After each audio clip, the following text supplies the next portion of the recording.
Teknoloji artık bir dolgunluk noktasına ulaştı. Hatırlıyor musunuz? Eskiden telefon alırken kaç çekirdekli, Antutu puanı kaç, işte RAM'i ya da depolaması ne kadar diye sorardık. Ama artık o günler geride kaldı. Bugün geldiğimiz noktada o amiral gemisi dediğimiz cihazların hepsi zaten ışık hızında çalışıyor. Ve inanın hepsi muazzam fotoğraflar, hatta videolar çekiyor. Çoğunun gündüz fotoğrafçılığının yanı sıra gece fotoğrafçılığı da ön plana çıkmaya başladı bile. O zaman geriye tek bir soru kalıyor. Bu cihaz bana ne hissettiriyor? Bugün sadece bir karşılaştırma yapmıyoruz. Bir tarafta yılların eskitemediği, ligin kralı dediğimiz Samsung ve yeni seri üretmiş olduğu mühendislik harikası S26 Ultra. Diğer tarafta ise sessizce ama çok böyle özgüvenle yaklaşan Honor Magic 8 Pro. Aralarındaki farklar neler? Hangi cihaz kime hitap ediyor? O kafamızda olan soru işaretlerini bir kenara bırakıp cevaplarını buluyoruz. Nasıl mı? Hazırsak başlıyoruz.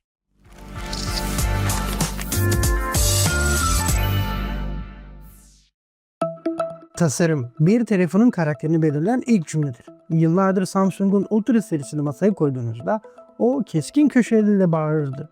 Ama S26 Ultra ile Samsung bir karar vermiş durumda. Güçlü olmak, can yakmak zorunda değil. O eski, sivri, avucu denen köşeler gitmiş, yerine ele oturan yuvarlatılmış ama hala o endüstriyel ciddiyetini koruyan modern bir yapı gelmiş.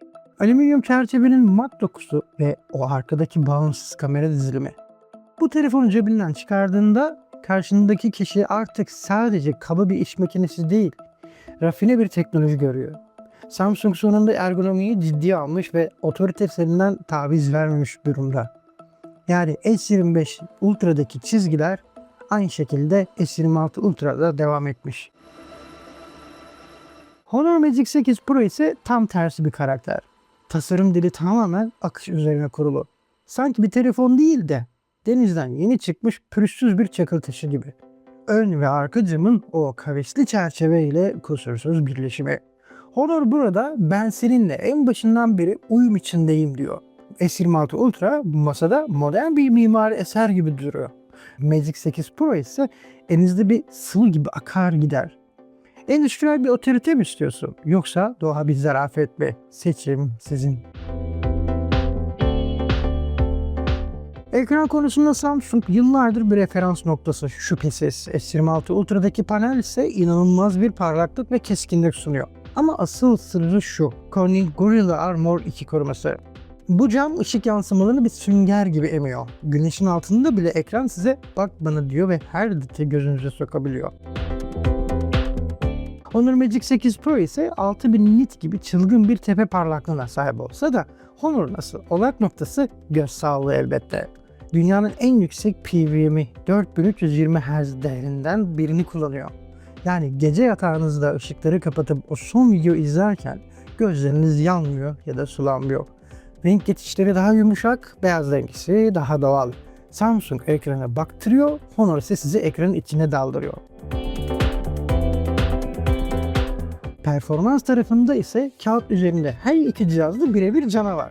İkisinde de aynı yürek, aynı güçlü yonga seti olan Snapdragon 8 Elite Gen 5 atıyor. S26 Ultra bir performans canavarı olarak kurgulanmış ve çoklu görev yaparken Samsung'un yazılımı bu gücü size hep hissettirmek istiyor. Her şey anında ve agresif bir şekilde.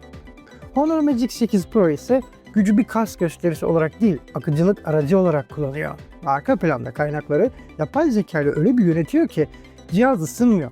Yani takılmıyor ama size bak işte ben şu kadar beygir gücündeyim diye de bağırmıyor. Oyun performansında Samsung yüksek FPS'i agresif soğutmayla korurken Honor daha dengeli bir profil çizip el konforunu ön planda tutuyor. İşin özü, Samsung masaüstü bir iş istasyonu gibiyken Honor sessiz, serin ama işini kusursuz yapan bir cihaz. Samsung gücü hissettiriyor, Honor ise yediriyor. Kamera bölümüne geldiğimizde iki karakterin de en keskin ayrıldığı nokta. Samsung S26 Ultra tam bir detay avcısı. 200 megapiksellik ana sensörü ve o efsanevi optik zoom yeteneği. Uzaktaki bir tabelayı okumak ya da bir fotoğraftan devasa baskılar almak istiyorsanız Samsung hala rakipsiz. Yazılım fotoğrafa o kadar çok keskinlik ve kontrast ekliyor ki fotoğraf ben buradayım bak, bana bak ne kadar detaylıyım diye bağırıyor resmen. Honor Magic 8 Pro ise hikaye anlatıcısı rolünü üstleniyor. Nasıl mı? 200 megapiksel periskop lensi ve o meşhur Falcon odaklama sistemi. Fotoğrafa daha analog, daha sinematik bir hava katıyor. İnsan teni renkleri Samsung'da bazen fazla işlenmiş dururken Honor'da tam olması gerektiği gibi doğal ve sıcak durabiliyor. Samsung bir laboratuvar kamerası gibi net, Honor bir yönetmen gözü gibi duygulu. Gelelim en hayati konuya, enerji. Bakın her iki telefonda da bir gün rahat çıkartabiliyor ama Samsung 5000 mAh bataryası ve 60 Watt şarjıyla güvenliği elde bırakmıyor. Şarj hızları makul ama asla şaşırtıcı değil. Honor ise ezber bozuyor ve tam 7100 mAh silikon karbon batarya mevcut. 100 Watt şarj desteğiyle telefonunuzu şarja takıp bir kahve içene kadar %70, %80 doluluğa ulaşabiliyorsunuz.